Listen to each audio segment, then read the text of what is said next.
నమస్తే ఆంధ్రప్రభకి స్వాగతం నేను ప్రియా కౌశిక్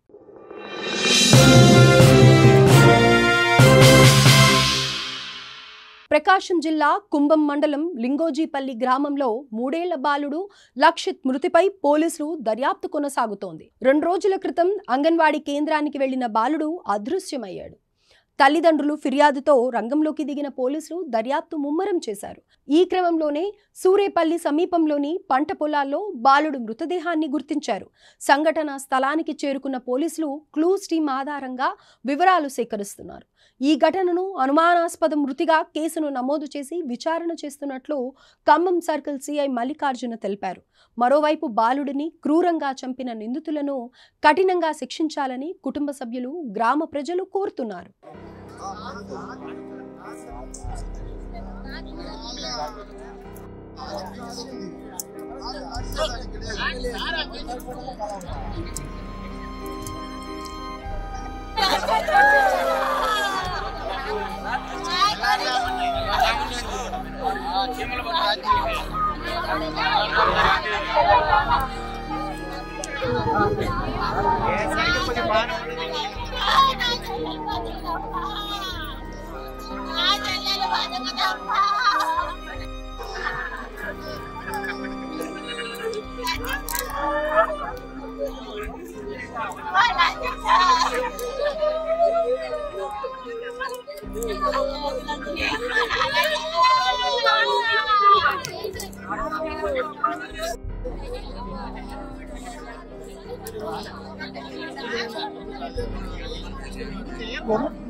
ప్రాథమికంగా ఈ పిఎం రిపోర్ట్లో సరైన మరణ కారణం తెలుస్తుంది దాన్ని బట్టి ఫర్దర్ ఇన్వెస్టిగేషన్ స్టార్ట్ చేస్తాం బాబును వాళ్ళ మమ్మీ ఉదయం 8:50కి ఆయమ్మ ఉన్నది సార్ వదిలిపెట్టి వెళ్ళింది ఆయమ్మ ఉన్నది నేను 9:05 నేను వచ్చే స్కూల్కు వెళ్ళిపెట్టి వాళ్ళ అమ్మ వెళ్ళింది చాక్లెట్లు కొని ఇచ్చి బాబు స్కూల్లో ఉన్నాడు ఆయమ్మ నేను పాలు గుడ్లు తల్లులకు పంచాలి సార్ టీహెచ్ఆర్ లాగా ఇవ్వాలి పేషాపు తీయాలి రికార్డు రాసుకోవాలి నేను ఆయమ్మను ఊర్లోకి వెళ్ళి అందరికీ చెప్పి రావాలి తల్లిదండ్రులకు పాలు గుడ్లు తీసుకొని వెళ్ళమని ఆయమ్మ వెళ్ళింది ఆయమ్మతోటి వెళ్ళాడు సార్ బాబు ఆయమ్మకు అలవాటు కొంచెం బాగా అమ్మాయితోటి ఒక బజార్కి వెళ్ళాడు తీసుకొని వెళ్ళింది ఆయమ్మ మళ్ళీ రిటర్న్ వచ్చాడు బాబు ఆయమ్మ తీసుకొని మళ్ళీ వచ్చింది వచ్చి చిన్నది నా కాడ తల్లులు వచ్చినారు 4 తల్లులు వచ్చారు సార్ నేను తల్లులు వచ్చారు సార్, సంతకాలు పెట్టించుకొని పేషాప్ ఫోటోలు తీసుకోవాలి. వాళ్ళు ముగ్గురు కూర్చొని ఉన్నారు. ఇంటి ఆమె ఉన్నారు సార్, ఇంటి ఓనరమ్మ నారాయణమ్మ అని ఆమె మా దగ్గర కూర్చొని ఉంది, కూర్చేసుకొని ముసలమ్మ ఆమె. నేను సంతకాలు పెట్టించుకుంటున్నా. ఈ అమ్మాయి వచ్చింది సార్. 50 తీసుకొచ్చారండి బాబుకి. తీసుకొచ్చి నా దగ్గర కూర్చోబెట్టింది వాళ్ళ మమ్మీ. కూర్చోబెడితే 10 రూపాయలు పప్పులు కొనిచ్చింది. అన్ని తినిపించాను. తినిపించేసరికి 9, 10 ఆ టైంకి మేడం వచ్చింది. వస్తే ఇంక మేడం ఏమో పాల ప్యాకెట్లు పంచుతాము, చీమలు కుడుతున్నాయి, త్వరగా పోయి తీసుకొని రమ్ము, పేరెంట్స్కి తీసుకొని రమ్ము, పాలు గుడ్లు ఇచ్చి వాళ్ళకి అనేసి మేడం చెప్పింది. చెప్తే సరే మేడం పోయి వస్తానంటే నాతో బాబు ఒక 3 ఇంట్లోకి తీసుకెళ్ళానండి. ఒక బజార్కి బాబు నాతో బాగుంటాడండి. తీసుకెళ్ళాను. తీసుకెళ్ళి 3 ఇంట్లకి తిప్పి తీసుకొచ్చాను. ఆ రోజు బాగా ఎండగా ఉంటే బాగా చెమటలు పూసి ఆవింతలు తీస్తున్నాడు. నిద్రకు వచ్చాడు కదా, పడుకోబెట్టి పోదాం అనేసి మళ్ళీ అంగన్వాడికి వచ్చి పిల్లోడికి సాపేసి బొంతేసి పడుకోబెట్టానండి. పడుకోబెట్టి మళ్ళీ ఇంకో బజార్కి చెప్దామని మళ్ళీ పోతుంటే మళ్ళీ నా వెనకాల వచ్చాడు. నా వెనకాల వస్తున్నాడని మళ్ళీ పోయి పడుకోబెట్టాను సార్. పడుకోబెడితే పడుకున్నాడు, కళ్ళు మూసుకున్నాడు, పడుకున్నాడు. పడుకొని ఉంటే పడుకున్నాడు కదా, వెళ్దాం అనుకుంటే మళ్ళీ ఇలా కొంగు పట్టుకున్నాడండి.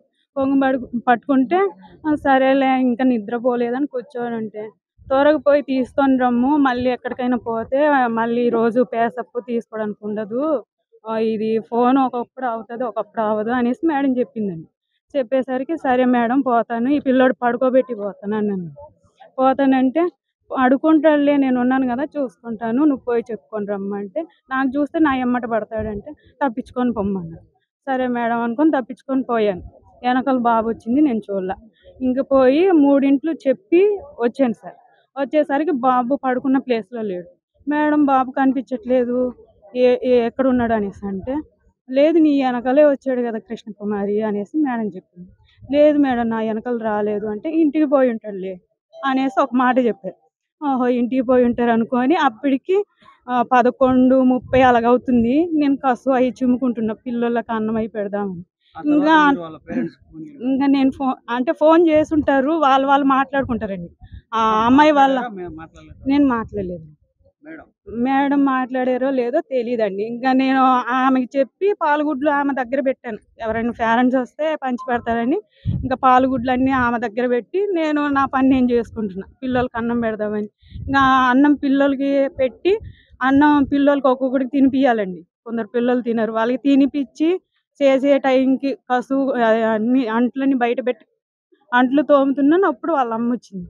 వచ్చి బాబు వేడక్క అనేసి నాకు అడిగింది.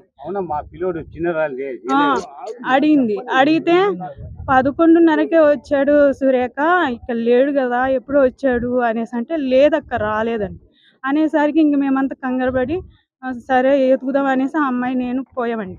పోయి బజార్లో అంతా ఎతికితే ఎక్కడ దొరకపోతే వాళ్ళ పెద్దనాన్న వాళ్ళ ఇంట్లోని కానీ పడుకున్నాడేమో, నేను గేట్ వేస్తున్నాను కదా అనేసి వాళ్ళ పెద్దనాన్న వాళ్ళ ఇంటికి కూడా పోయి చూసామండి. ఎక్కడ లేడు. లేకపోయేసరికి ఊరు వాళ్ళకి అందరికీ చెప్పేసాం. చెప్తే అందరూ ఊర్లో వాళ్ళందరూ వచ్చి వెతికారు. వెతికిన బాబు కనిపించలేదు.